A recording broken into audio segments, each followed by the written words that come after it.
All right, here we have a Colt CAR A3 HBAR Elite from the 90s. Very interesting rifle, has some serious positives and a couple of things to look out for that could be opportunities about it as well. Starting with some of the great things is really interesting rifle as far as accuracy goes. So it goes back to more of the match target type of Colts. From the 90s, you'll see the barrel there is full stainless steel, heavy, very much focused on accuracy. It is a 1.9 twist. I've shot it at 150 yards and it's just dead on. It's actually not even really that fun to shoot at 100 yards because you can hit real easy on steel, paper, or anything with it. Flat top receiver for an optic or glass or scope. So this has a weaver on it. It's nothing super special for the scope, but it is accurate. So it works out really great for what I use it for. Trigger pull on it is great too. It's somewhere around 4.5, I'd say. I haven't measured it dead on, but it's fairly crisp. I have not changed a trigger in it. It's the original stock Colt trigger. Handguard's pretty basic, and it is heavy. The entire rifle, just based on the barrel, the handguard, everything about it unloaded is around 10 pounds. It's just under 10 in the 9s. So fairly heavy and cumbersome if you're carrying it around.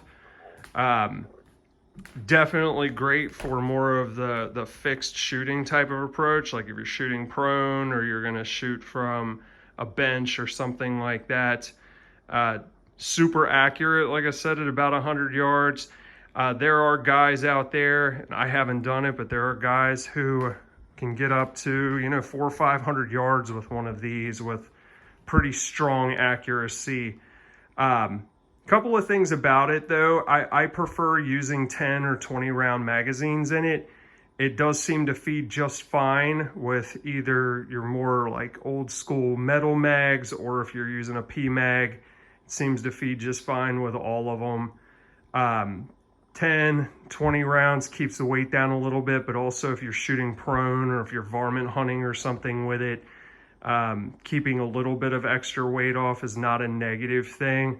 Overall, super nice rifle. Really enjoyed shooting it.